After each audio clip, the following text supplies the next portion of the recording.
Today I'm excited to bring you guys one of my famous recipes. Biscuits and gravy is something that I make a lot. I make for most of my company, and it's kind of what I'm known for when people come here. And what farmhouse kitchen isn't complete without a really good recipe for biscuits and gravy.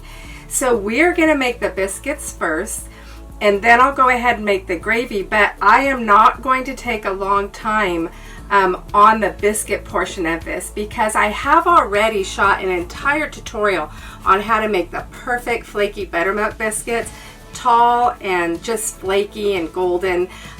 There's a few tips and tricks on making biscuits, so I dedicated an entire tutorial for you on that. So you can go ahead and click the link above to go over and watch how to make buttermilk biscuits, or you can use the link in the description below.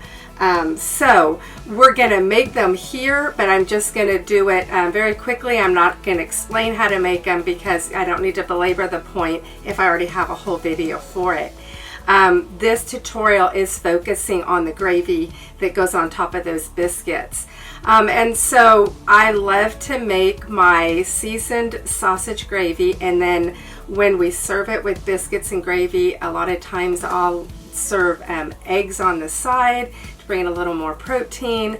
I love to serve hash browns or chunky fried potatoes because it's yet another place that you can put a little bit more gravy on there. And then I usually serve some kind of a fresh fruit to kind of cut the carbs and the fat. It just kind of balances out the whole meal to get that fresh fruit in there. So to get this recipe for the gravy, there'll be a link for the biscuits, but there'll also be a link for the sausage gravy where you can go and pick up the printable recipe for my sausage gravy. So we're going to get started with the biscuits, and then once those are in the oven, we'll jump into making the gravy. Before I forget, I want to let you guys know that in the description below there will be an additional link for an egg cookbook that I have written, and it's for free. I mentioned we love to serve eggs with our biscuits and gravy, fried or scrambled. You can do poached. And I have written an entire cookbook with 12 of our favorite egg recipes. And then I have a page in there, just the basic egg cooking techniques. So if you want to pick up my free egg cookbook, go ahead and click that link below and get a copy to add to your cookbook collection.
Now here at the Farm with the Red Door, I love to focus on farm fresh food.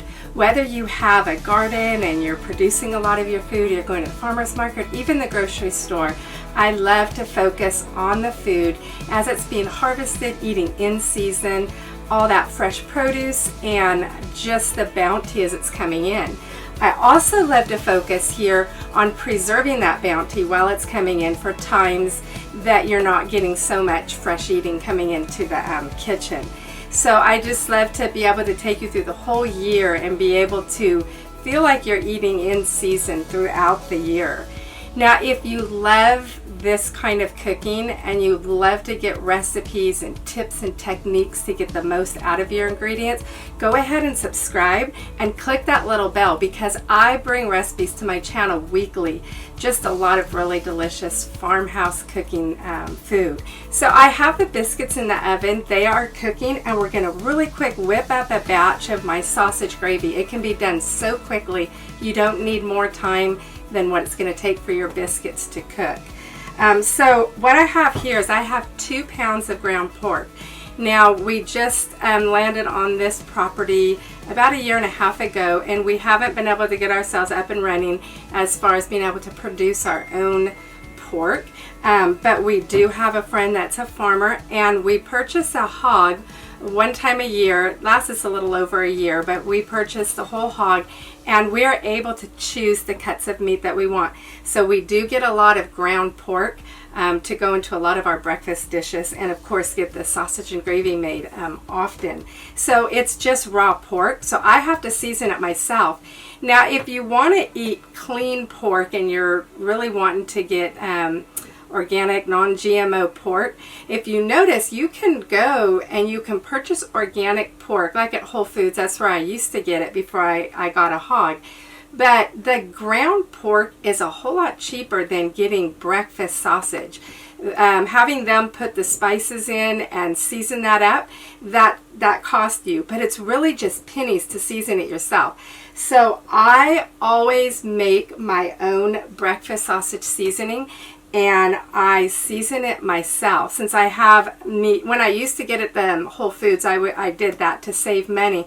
But now that we buy a whole hog, all of my ground pork is unseasoned, and I have to take care of that myself. So I have a recipe for breakfast sausage. I have one for Italian sausage, and it's really, really super easy to season it yourself. I usually make a batch, one recipe.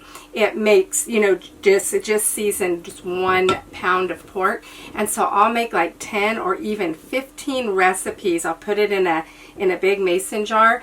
And so anytime I have breakfast sausage, it's 2 tablespoons plus 1.5 teaspoons. So I know I just measure it right into the pork. I mix it up with my hands, and I have my breakfast sausage.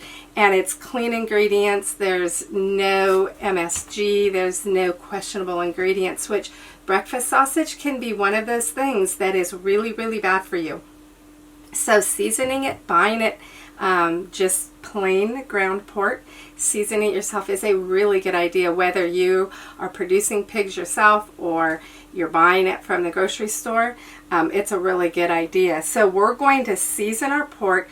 I'm going to put it into a cast iron skillet. I love using cast iron for my sausage gravy, and we're going to get that browned. We're going to add some flour and stir that up. We're going to add the milk. It will cook until it's thick. We'll season it with salt and pepper, and we are done.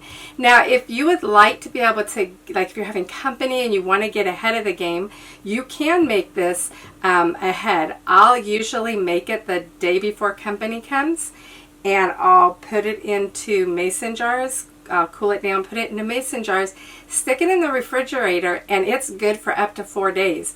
So you can really get ahead on your breakfast, especially if you're having company, by making this all before they ever arrive, because it does last in your refrigerator for up to 4 days. So the pork sausage is browned, and now you want to drain off some of the fat. It depends on the pork that you're using. If you have a lot of fat in your skillet, you're going to want to drain all but 2 tablespoons of it off. You do want some fat in there. It's not going to be good biscuits and gravy unless you have a little bit of that pork fat in there. If you've got good clean pork, don't be afraid of that fat. That is a really good healthy fat for you. So my pork is pretty lean.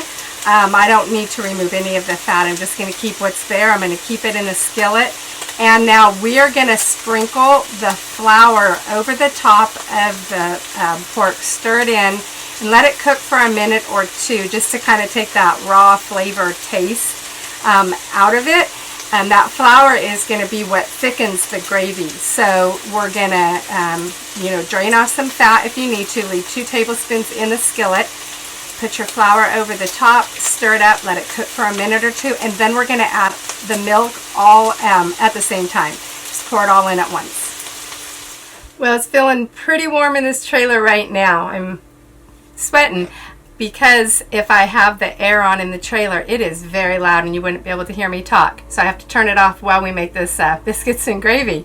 So we'll wrap this up pretty quick and I'll get the air turned back on. But I did want to mention that at this point, you do not have to stir your gravy constantly. The milk is cold and it's going to take time to bring it up to heat, so it's going to be a little while before it starts thickening. So in the beginning, I turn it on about medium heat, and I'll stir it occasionally, scrape the bottom of it to keep everything stirred in, but you do not need to stir it constantly.